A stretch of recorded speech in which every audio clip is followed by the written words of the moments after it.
Hello and welcome to the Pre-Chiro podcast. I'm your host, Dr. Ben Glass. Today we're making a professional chiropractic connection out in Montana, Missoula specifically, with Dr. Austin Davis. Austin, can you get us started by just introducing yourself and reflecting on what it was that attracted you to become a chiropractor?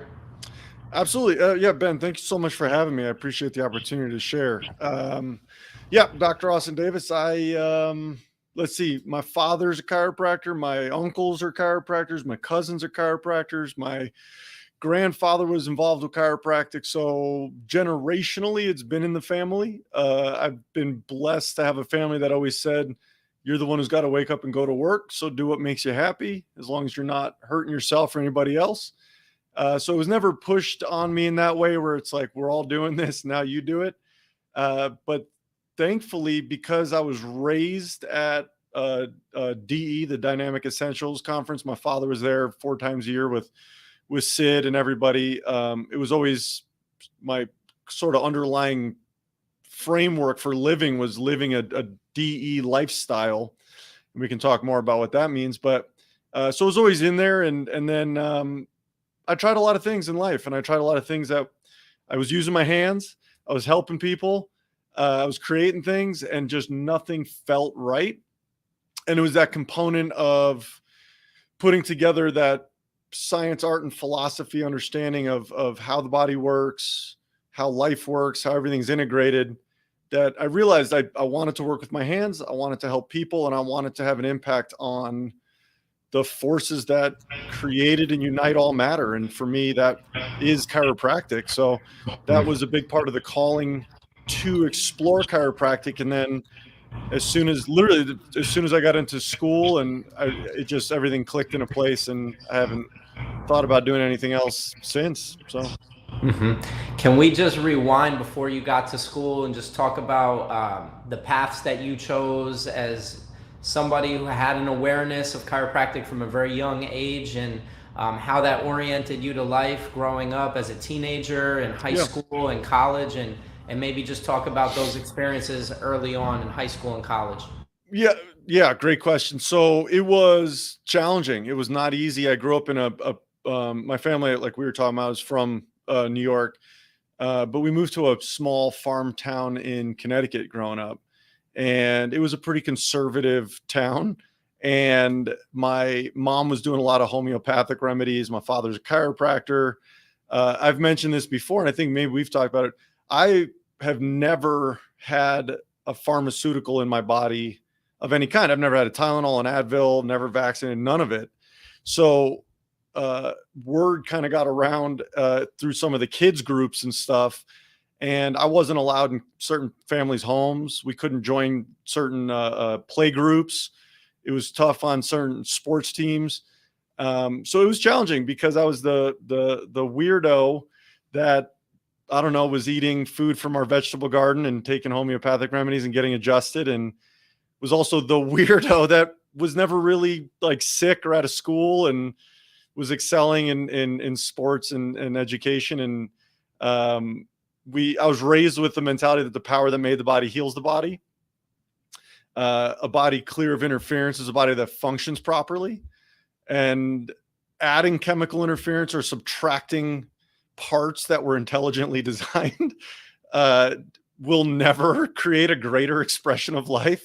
So it always made sense to me, but it was surprising to see so many people that it was not only alarming, it disturbed them to hear about living a life like that. And I've had my share of issues. I've some illnesses as a kid, like mumps and like impetigo fevers, legitimate injuries. And so everyone's like, well, what do you do when you're sick? And I said, well, I thank my body for expressing symptoms or communication that'll help it heal. And we rely heavily on chiropractic and homeopathic remedies and eating right.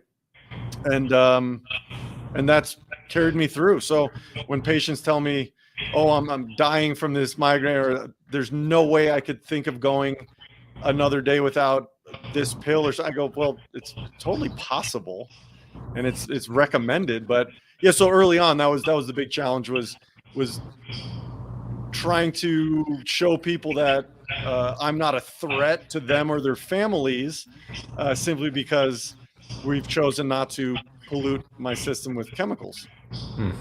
And can you continue unpacking how chiropractors think differently, how oriented chiropractors are to living naturally and in harmony with whatever forces, constructive or destructive, come into their experience of life? I will speak to my experience with it. It's hard to speak for all chiropractors. But yes, to answer your question, so the way a chiropractor, let's take a perfect museum specimen chiropractor under glass, from what it should be based on its original creation, was you have intelligent design, right? We're born intelligent. Our body knows what it needs to do.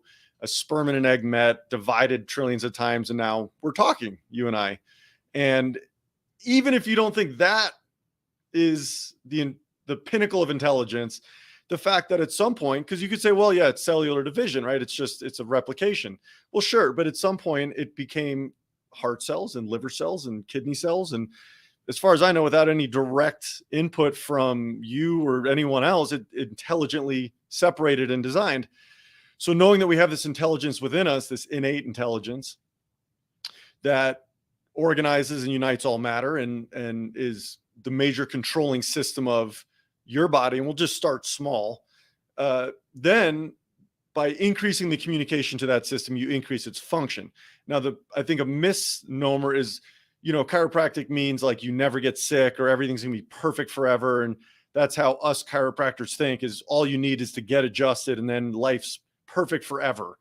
And I've never said that to anyone. In fact, I routinely educate that my sole purpose is to allow your system to communicate at its peak potential. And whatever it wants to do with that communication is up to your own system. I have no adjustment for migraines, no adjustment for constipation, for infertility, for anxiety, for depression. I have an adjustment which clears interference from a hyper-intelligent communicating system. There can be discomfort after that. It's not my responsibility to take that energy and do anything with it. Your body knows what it needs to do. And sometimes it needs to heal, and sometimes it needs to grow, and sometimes it needs to shed and do things that are uncomfortable. So we know that with a system that communicates properly, whatever comes from that is positive and productive, especially if it's uncomfortable. And we've become such a pain adverse society that we're seeing a lot of people in all manners of healthcare where the goal really has become like pain control. It's like, oh, come in for back pain, come in for neck pain. I will help your pain disappear. And that's the whole goal. And the modalities and all the stuff that gets added to chiropractic, a lot of that is pain control. It's less about function, right? It's more about feel. So if we can just sit back and just sort of look at this beautiful profession that was created through something really simple, which was something shifted out of place, interfered with communication, caused dysfunction. It's sort of a universal law. And we just apply it to healthcare and go, okay, well, then if we can shift whatever was shifted out of place into place to remove the interference, to allow for communication, then your body expresses life at its peak potential, whatever that may look like. And that's really the importance of chiropractic in its purest form. And I understand that people come into our profession with previous studies and previous degrees and have other interests. And it's so important to have that. It's also so important to differentiate yourself as a chiropractor because it is so distinct and unique in the landscape of health. I'd prefer that it is one thing because it was designed so beautifully and so simply that the rest of it, and I say this politely, borderlines the addition of ego. And there's some very talented healers and doctors and intellectuals in our profession that do include other things, and that's fine. I almost wish they could open up like next door to them, to their chiropractic office with their functional medicine, integrative wellness training facility, because it's all really fantastic work, but it would just be wonderful to have a separate, this is chiropractic, this is functional integrative healing and wellness. Yeah, let's keep it focused for this conversation Please. On chiropractic, because The audience for this conversation is prospective students and current Yeah. students Beautiful. that we're meeting right at the beginning, the first couple steps they take down this chiropractic path, Yeah. introducing them to the philosophy, introducing them to the arts and the sciences of Beautiful. chiropractic. Can you kind of just continue to reflect on your experience going into chiropractic school with the background that you had and how you oriented yourself to, say, this parallel curriculum where chiropractic centered training was your focus, and maybe how you approach that?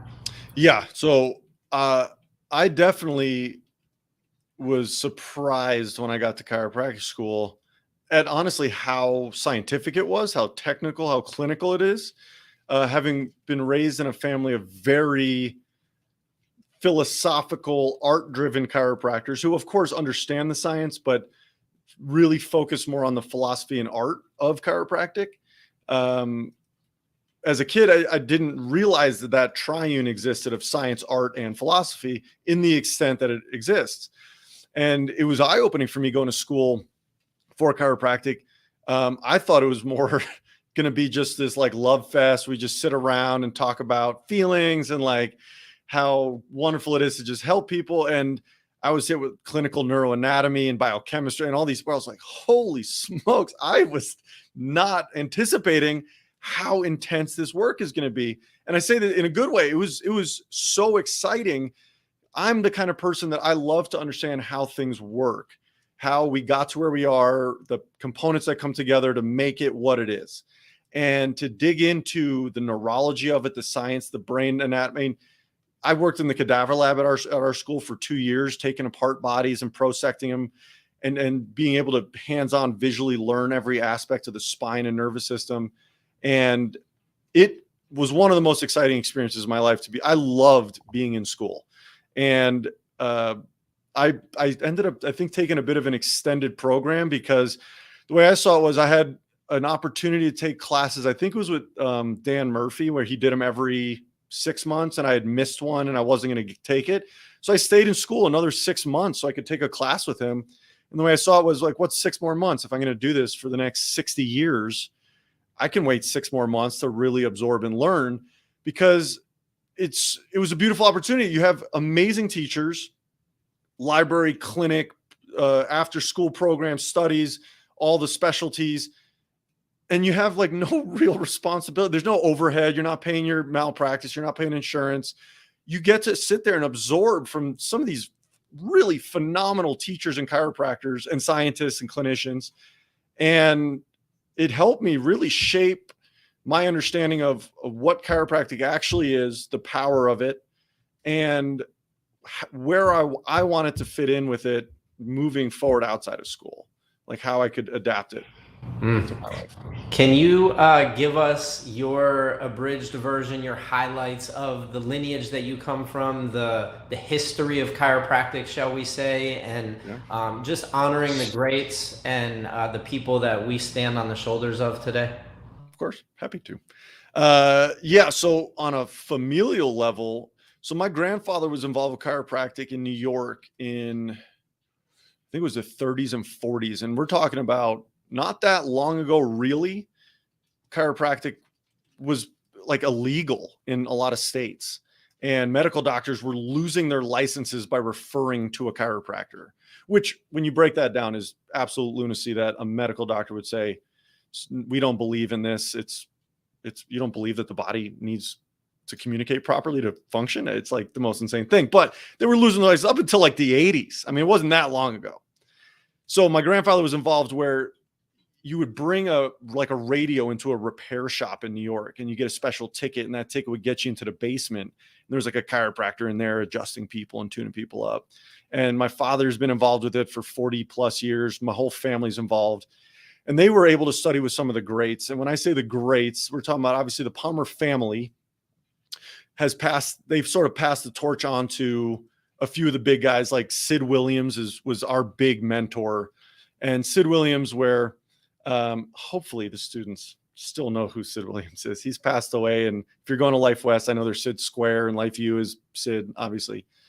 But Sid Williams took this torch from the Palmers and basically said, it's up to us to keep this thing alive, because the AMA, the American Medical Association, is coming on down on us hard, right? They're libel and slander campaigns, and went to the Supreme Court and they were found guilty. I mean, they were trying to crush us because they came to us in the DOs, who used to be tight, and we're like, join us, become an MD, be a real doctor, or we're going to crush you. And the DOs went that way. And the chiropractor said, they're fundamentally, we're opposed in our belief. How could we join you unless we can really find some common ground?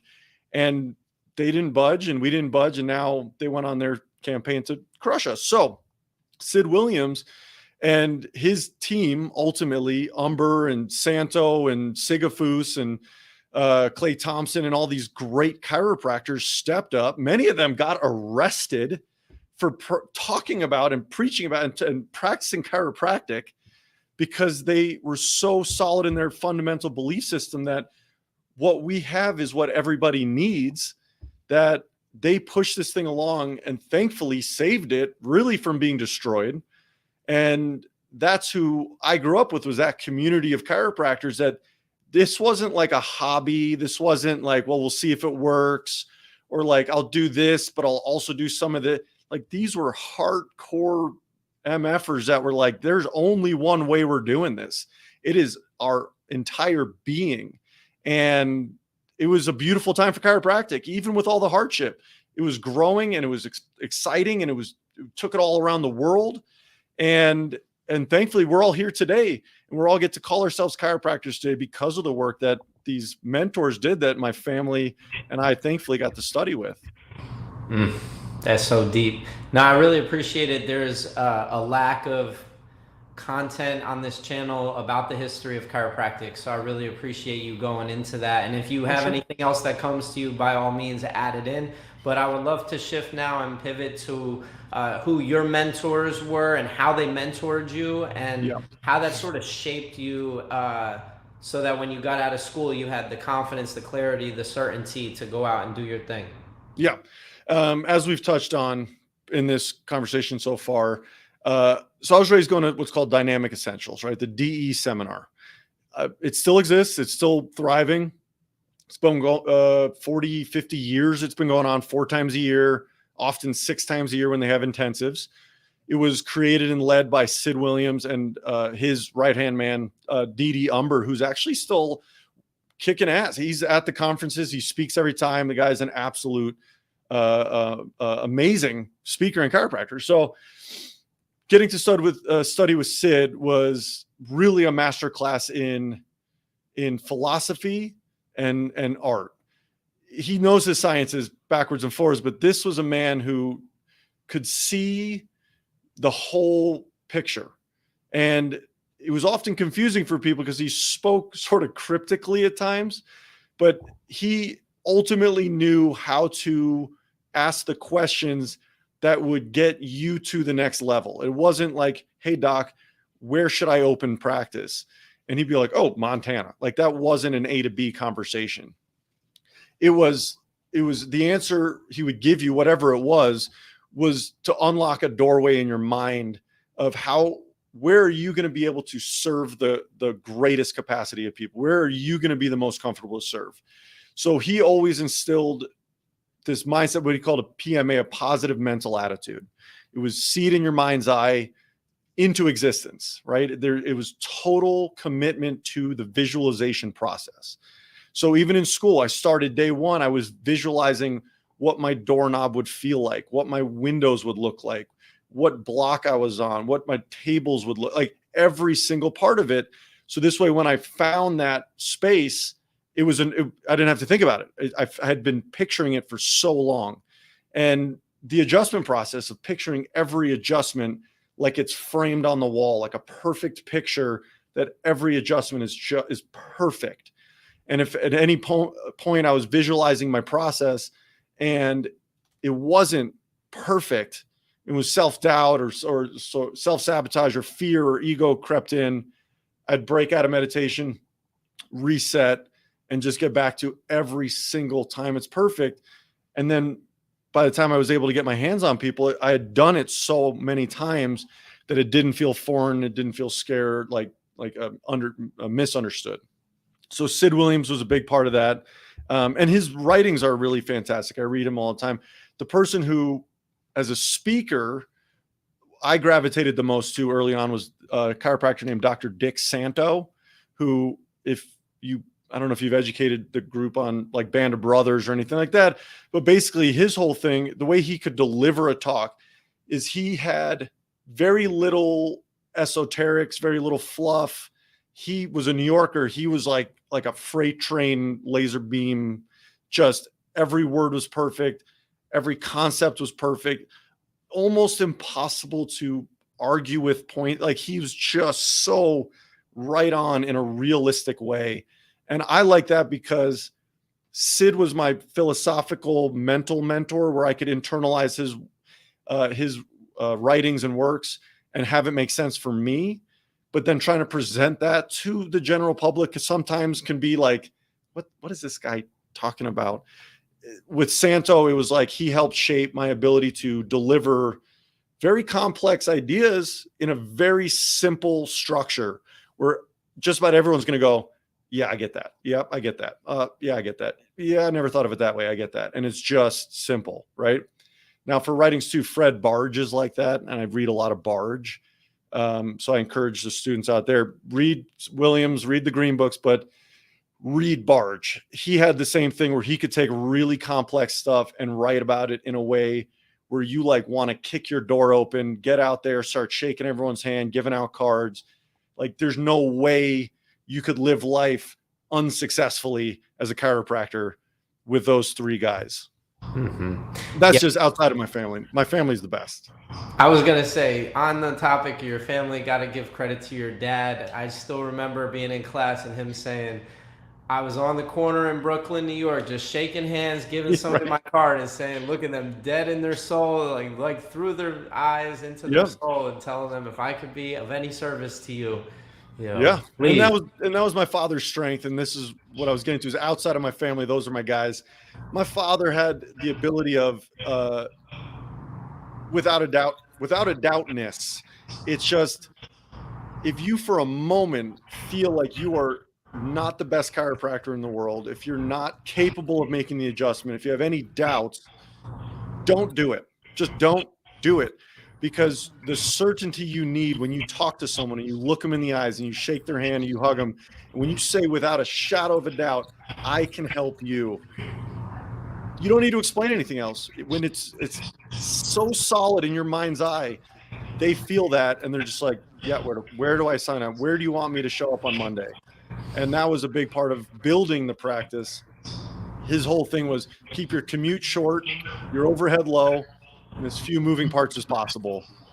Set that so you never have to think about another thing again with your office, your commute time. Did I restock this? Like anybody can come to my office anytime. I don't mess around. I got 3 tables, 2 hands, and like that's it. I have a digital X-ray. I do X-rays. That's it. Like I don't have any product, anything. So there's very little to think about. It's just unlock my door, turn the lights on, ready to serve. End of day, lock door, go home, be with my family. Like it's so simple that you can just focus on care. Beautiful. Can you kind of speak to the chiropractic student that is a little frustrated with the program and a little confused about how they should balance their training, how they should go into the arts, the science, the philosophy, and really also prepare themselves for the clinic experience and then life beyond school? Like, what would be like a little bit of a pep talk or a little bit of encouragement that you would do to help ground them and help slow them down and maybe just center them? Yeah, that's a huge, we can do a whole podcast on just that pep talk. So I'll give you a little background. I opened one of the largest, most successful practices in the Bay Area for about 13 years before uprooting the whole thing because they won't let me live my life the way I want to live it, and move to Montana. So I'm starting over right now, but already building another big practice. And I tell you this because I almost dropped out of school 2 times, 4th quarter, 8th quarter. It was the heavy science quarters. I was failing classes. I couldn't get past it. I tricked myself. I thought I was going to be this great chiropractor. I can't even get past these science. I'm just out of it. And I realized, and I'm glad you asked this, I was out of balance. And I was every day in the adjusting rooms, every day in the cadaver. I was just doing the things that I liked. And the problem is that it was because it was just the things I liked, and it wasn't the total experience. I was being too egotistical. I'm just going to focus on what I like. I'll coast by on the rest. And it wasn't working. So what I had to do was get real quiet and start to ask myself, why am I here? Am I here for me and to have fun and to do the things I like to do? Or am I here because my purpose is to remove the interference in all people? And I say all people because we are united in this universal fabric, right? Now, by removing interference in one person, we remove it in all people. So now you think about the adjustment. The importance of one adjustment is not for that one person. It is for all of humanity. It reverberates through the universe. And I'm getting goosebumps because when you think about the power behind that and you let that really become part of your DNA, it changed everything for me. I couldn't get enough of the sciences, of the art, I became insatiable. All I wanted was to do whatever it took to get to my own office where I could then serve people. To back up to your point, to even just to get into clinic, because they wouldn't let me into clinic till I passed this stuff. And it wasn't just, oh, this is school clinic. We were in school together. It was not the most beautiful building in the world. It was kind of in an out of the way place. It wasn't like patients are just streaming in there. You kind of had to hustle and get on it. But it was like every single person that came in was this beautiful opportunity to help awaken their entire life. And by my inability to focus in science class, I was preventing myself from doing that. So it turned for me. I say this, I didn't have a lot of friends in chiropractic school. I was kind of a lone wolf there, because anything outside of what is it going to take for me to get to deliver these adjustments to people became a distraction that I just couldn't handle anymore. And I had to go the other way. And I just started to isolate myself so I could focus completely. And I still have a beautiful chiropractic community and a lot of friends, but it was a shift. It wasn't like it's undergrad and it's like, where's the party this week? It was like, and I'm not saying don't have fun. You have to enjoy life. But for me, fun was like a hike by a river, just something grounding outdoors. But I had to go the other way and say, this is it for me. It's all or nothing. And thankfully, I was able to kick it into high gear, get it into clinic finally, and then went on a mission trip out to Cambodia and was able to serve like 2,000 people in a week. And that experience coupled with clinic, and then I started going back to DE right around that same time. It all just congealed together, and it was just after that like a rocket ship. And there's a lot of distraction both internally that I dealt with, and externally with a lot of people will tell you that they have a lot of answers for you. And you realize that I think they're looking for something that they couldn't find in school, and that they sort of find the ability to then manipulate young minds. That it's unfortunate because we all have this power within us all the time. There's no big secrets in chiropractic. There's no big mysteries to success. It's thankfully the simplest, most straightforward process that I've ever been a part of. Mm.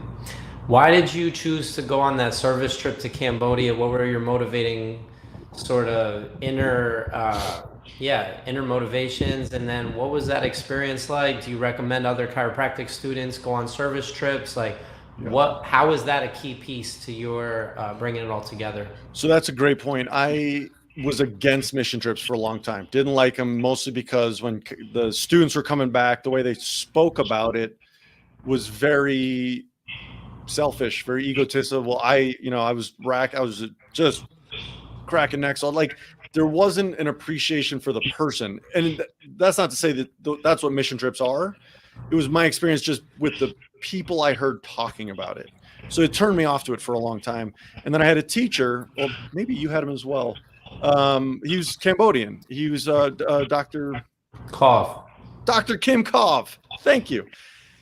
He told his story about having to escape Cambodia during the Khmer Rouge and was adopted by a family in San Diego and was having crippling allergies. And they took him to a chiropractor and it resolved his allergies. And all he wants to do now is bring chiropractic back to his country because it's a war-torn country, a civil war-torn country. And with the amount of landmines there, that people are mangled. And I was like, sign me. Like, I will go with this guy to Cambodia to be with his people. I'll sleep under the truck. Like, whatever it takes, I'll follow this dude into battle. And went out there and got to meet his family and stay with his family. And we were serving out in like these abandoned hospital buildings in the middle of a field in the middle of nowhere. And people are coming up like in carts, like with donkeys and stuff. And they're like crippled and maimed and just have been through the most insane things you've ever heard of.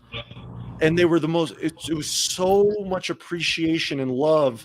And there was a moment where I remember putting my hands on a woman that they carried her in a sling. I thought she was dead. I didn't see her move or breathe. I was checking her chest, no breathe. I'm like, this woman's passed away. Like, I think I'm good at chiropractic, but I don't know if the adjustment's going to bring this woman back to life right now. And sure enough, she was alive, but I just put my hands on her neck and just felt the vibration of her nervous system. There was no cervical, there's no rotation, there's no cavitation. It wasn't this big Instagram explosion adjustment. I just imparted at that moment, all I wanted in my life was for this woman to be clear. And I just put my hands on her and put that energy into her. And she started moving a little bit. I started flickering. And her family was like crying and thanking me. And you translate that to a lot of times what you see these days where it's like, unless it makes a ton of noise, nothing happened. Or like you check a patient and they're clear, which should be excitement. And the patient's like, what, no crack today, doc? And you're like, what? I'm literally telling you your system's clear. And you go to a place like this where these people are just the fact that you're willing to share some love and attention and energy, and they're bringing you gifts. And let me be very clear. We don't do this I don't give to get. I give to give. But then they're bringing the gifts and they want to take pictures with you and their kid. And like the love and appreciation of just the ability to give, love, and serve, that for me was it. I was like, I'm just going to live in this space where regardless of what anyone tells me, nothing sticks. I don't get hurt when someone's like, that's it, doc, not going to crack. Or like, oh, I don't think it went, or they question what I'm doing. It doesn't phase me in the slightest. It's what Dr. Sid would call a hollow vessel. It's just the universal energy flows through me. I'm just a conduit for this universal energy. Nothing sticks to me. I'm a New Yorker, man. You can say whatever you want. I know who I am. I know what I do. And to know that it exists out there where just the expression of love is something that someone may have never, ever experienced, and we can provide that through chiropractic, that to me is the ultimate. It's the best thing in the world. Okay, so follow me here. So you're captain of Team Chiropractic. I want you to stay in this heart space that you're in right now of really valuing human life and caring for people that have never really been reached before. You mentioned the Instagram explosions that are really exposing more people than ever to the adjustment. And I would love for you to look back so that we can see ahead and utilize some of your awareness to come up with a plan, or at least just give us some plays that we can make as either pre-Chiro students in a pre-Chiro club, or Chiro students that are looking to make a difference while they're still in school, and letting them know that, hey, you can make a difference before you even get out and start adjusting people. If you could kind of just give us some guidance here. Yeah, I love it. Okay, team, listen up. Looking back to see ahead is important. There are times where it may feel dated, archaic, that we rely on principles that were ultimately handed down to us now for 170 years, and say, well, everything adapts, everything changes.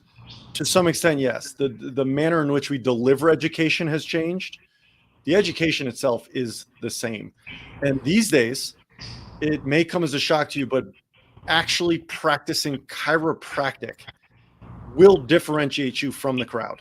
And I've seen this now, where by simply telling the story, sharing the truth, and being a chiropractor puts you in a different league. And it's people are not getting this message clearly as chiropractic. So before you get out of school, I want you in the mirror every day doing a chiropractic health talk. And if you need help, I'm sure Dr. Glass has resources for you. You can reach out to me. I literally have recordings of chiropractic health talks that I would sit in the mirror just face to face and drill them until it was second nature. And you need to get yourself right now a little uncomfortable. Believe it or not, as a chiropractor, it's not a round of applause to every room you walk into. It's unfortunate. It should be, but it's not yet. You got to toughen up. You can't let that stuff get to you. People just don't get it. They don't understand. Most people want to be told what to do. They're a little afraid of the truth because it means either time, money, energy. It's work. And we're getting to a place where, like, unless your Instagram video is longer than 6 seconds, no one's going to watch it. We got to get to a level where it's okay to tell people there's going to be discomfort. It's going to take time. It's going to cost money. People need what we have. So right now, as a student, you need to be in major practice, drill over and over and over, make eye contact with people, look into your own eyes in the mirror every day, say, I love you into your own eyes until you don't have to look away or feel weird. Talk to people, look them in the eye, shake hands, hug them. Take an imaginary patient through your office. This is what Sid would teach us, is that from the moment they get to you, it's already begun. It's not how good is your adjustment. It's, did they sit in a reception room where no one spoke to them and they don't know if they're supposed to fill out paperwork or where to sit? It is so good to see you today. I'm glad you were here. Please have a seat over here. We got a little bit of paperwork for you. Just sign it on the front and back. We'll be right with you. And then leave, say, are you done with? Perfect. Let me see here. Great. Why don't you come with me? You're going to sit right over here. We're going to get right into you guide the entire process, start to finish, in the most loving way possible. It should never feel like they're just a number or that it's a template or it's robotic. You need to find that place within yourself where there's that abundant wellspring of love, and that this is a person. They have a life. They have a community. They are scared shitless because they're in a doctor's office and they present with a shoulder pain. Nobody's died of shoulder pain. They're too scared to tell you that they haven't taken a shit in 2 weeks and that they feel anxious and that nothing's really working right with their heart rate. And they want you to find this stuff because we all have it. And we're always too scared to go, Doc, I think there's really a serious problem here. So guide them through a process with love, but you need to control the entire process. Then you give them the best adjustment of their life. So you practice your adjusting over and over and over and over. Whatever your technique is, I don't care. Practice it every day, all day, and visualize the adjustment perfectly. So now they've got a guided process. They know you can help them. You adjust them, and then you educate and educate and educate and educate. And that starts with yourself. So if you have questions, Dr. Ben's doing a phenomenal job teaching. Reach out to me. I've got a community of people that they don't want anything from you. They don't want your money. They just want to help chiropractors be chiropractors. Reach out to me. I'll put you in contact with anybody in your specialty. Ask any questions, and we're going to show you how to answer every question, guide them through a process, get them adjusted, educate, because this thing is so simple and so logical that when people finally hear chiropractic truth, they go, why the fuck did anybody tell me this 20 years ago when this thing started? Because somehow we want to keep this as the best kept secret in the world, or we're too scared to go, I'm a chiropractor and what you heard is wrong. You can heal yourself. We need to clear the system. We got to be strong and stand on the truth. Go team. Let's go. Motivation speech, full effect, easy. It's easy. If we were giving somebody some prompts for a capstone project, they have 3 months, 6 months leading up to chiropractic school. They can do whatever they want, really. But if we have any ideas that we want to set them on a mission, on their own path that will give them some more clarity, some more certainty, you just gave a couple right there. But is there anything that comes to mind that could be encapsulated in maybe 3 to 6 months. That's a process that is truly transformational, that can really fill a person up so much with chiropractic that no matter what happens in school, it's not going to get beaten out of them that lasting purpose? Yeah. There's a few things that I can think of. One is, and I touched on this already, it sounds counterproductive, get uncomfortable. Sid would say, if you got long hair, cut it. You got a beard, cut it. If you don't have a beard, grow one. You got to get out of the comfort zone bubble of just, I think I'm good at this and I'm going to just continue to be good at this. And that's it. And anyone else that says anything different, I'm not going to listen to. Get uncomfortable. Part of that, I would say, and part of my journey to be a chiropractor, like I worked in kitchens for a long time, service industry. If you've never worked service industry, the single best thing that's going to help you is be like a line cook on a Friday night, or be like a bar back or a server on a Saturday, and get yelled at a bunch and get told what to do, and feel like all you're doing is just serving until it's like mindless. It will help the process of going to work. This is physical labor. I'm in the service industry. I still look at it that way. I got to go every day. I got to turn tables. I got to make it work. And I have to do it with love and a smile. And the customer's always right to an extent, meaning whatever they say, wherever they're coming from, whatever they're hitting me with, I got to meet them a little bit where they're at. And I know there's guys out there that'll just shut that down immediately. I don't. If it's real for a person, it's real for a person. I don't want to make them feel wrong. I need to go, you know what? I'm so glad you brought that up. I'm not glad they brought it. It's like a garbage question, but thank you so much. It gives me an opportunity to shift it into what it should be. And I think not enough people know how to adapt. And it's that the adaptive process. Like I said, work in service industry or getting into art or something where you can go, when they go, Doc, why does it click when I do this with my shoulder? I don't give a shit. It doesn't matter to me at all. It's not going to affect anything I do in chiropractic.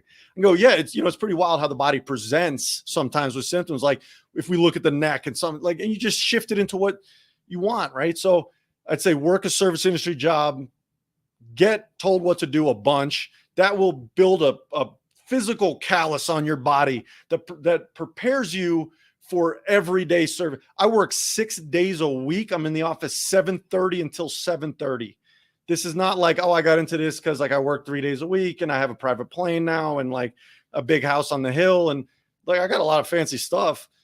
It wasn't like, oh yeah, because I charge $1,000 a visit. I charge probably the least of anybody in the area because my goal is I want to see everybody. I want to be busy all day long, every day. And I've done 6 days a week, since I graduated. So what, 13 years, 6 days a week. You got to be there to help people. And that's the other thing that pisses me off is a lot of coaches, a lot of people tell you, I'm going to teach you how to make more and see less. We're here to serve people. The more people you see, the more people you serve. So, and you got to be there to see people. So you put the ego aside, put the weekend vacations aside for a little bit, and you just got to get your butt in gear. Love it. Love it. Can you kind of just wrap us up here in this conversation by sharing a little bit of what your vision is for yourself, but also what your vision is for the chiropractic profession, and then what your vision is maybe for the chiropractic student experience in chiropractic education? Those are all different things. Yeah, great. Vision for myself. I'm feeling a lot like a student right now. I just opened my office in October, new office. My last office was great. It was beautiful. You were there. You saw my office. It was a beautiful office. Was riding high volume, big numbers. It was great. Never spent $1 on marketing. It's all in-house referral. It builds a beautiful, strong family. And sold it, started over. I'll be 40 this year. It's like full ripcord, just moved to a whole new state. I opened a practice in a state that I had been in for 6 days prior to getting my practice opened ultimately. So I'm brand new to a very deeply rooted community. So the goal for myself is, and this is important for students, back to basics. Whenever things feel like they're getting a little bit wild, a little bit confusing, you're over your head, back to basics. Right now I'm focusing on my introductions, my health talks, is my office the way I want it? Is my paperwork the way I want it? How's my adjusting? How's my education? And I'm out there as a student again, just working on back to basics. And it feels amazing. It's exhilarating. So that's the view for me, is that I plan on now showing up for my community at my utmost potential, because I want to serve this community and it deserves to be clear and connected. So that is my goal, is to build a beautiful practice here. It's going to be different than my last one. It's going to be balanced. I've got a family now. I got my wife, my 4-year-old. So when I opened my last one, I was like 27 and single. It was like, it was the greatest. I could go out every night, meet people, give out cards. Every conversation was chiropractic. So it's shifted a little bit, but I'm still here 6 days a week. So that's the goal for me. The goal for, what was number 2, chiropractic? And then students. Yeah. Goal for chiropractic. This is the best time in the history of chiropractic to be a chiropractor, because of, and I crapped on it earlier, things like Instagram and TikTok. More people than ever before are becoming aware and awakened to chiropractic. Sure, there's some outliers out there for clickbait stuff, but we have no excuses for not getting the message out there. It's impossible. My phone could teach me about chiropractic. My watch could teach me about chiropractic. It's everywhere now. There's no excuses to not get pure principled chiropractic education out there. So right now, you should be excited. It is the best time ever to be a chiropractor. The last few years probably made it hard for some of the interactions and social stuff. So you got to get into little group. And like I said, start working. That's for the third answer for students. But as chiropractic goes, I'm more excited to be a chiropractor now than I was 10 years ago. This is the best time to be a chiropractor.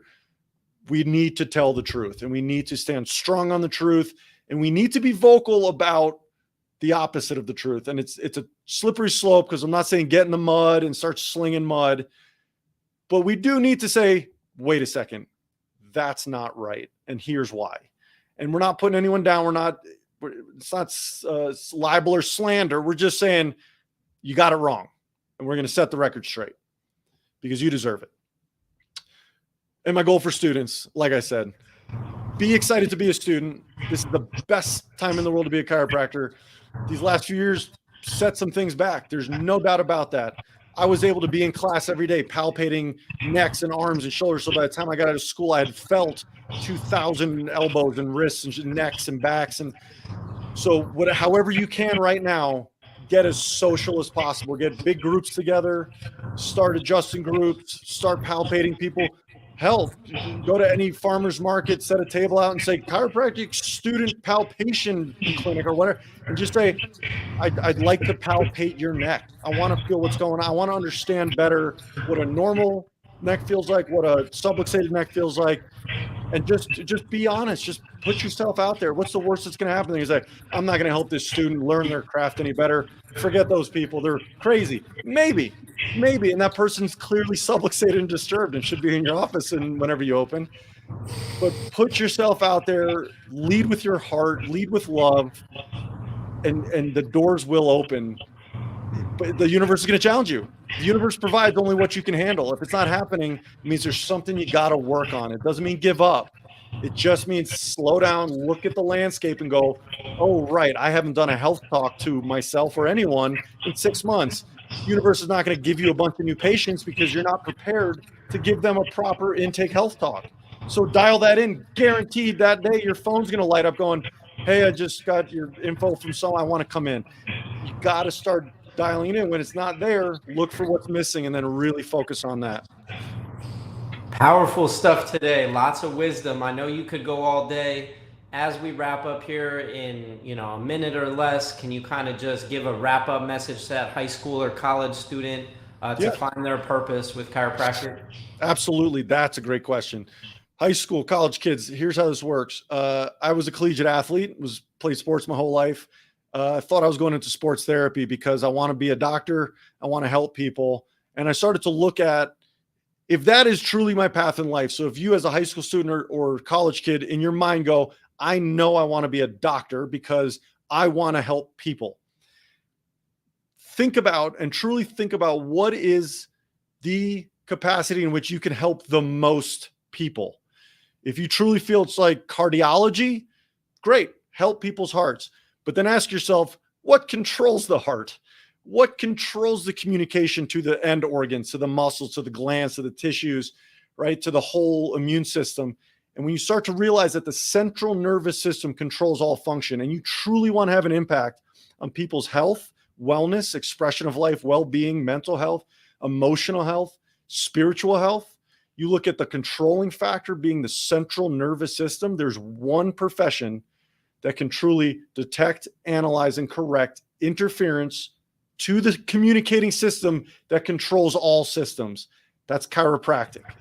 That is why we need more chiropractors in chiropractic that focus on central nervous system function. So if you're out there, you want to be a doctor, I strongly encourage you to focus on why you want to be a doctor. And if it's to help people, chiropractic is the way. You're not medicating people. You're not surgically altering them. Those will be available. You get them clear first and see what their body's capable of.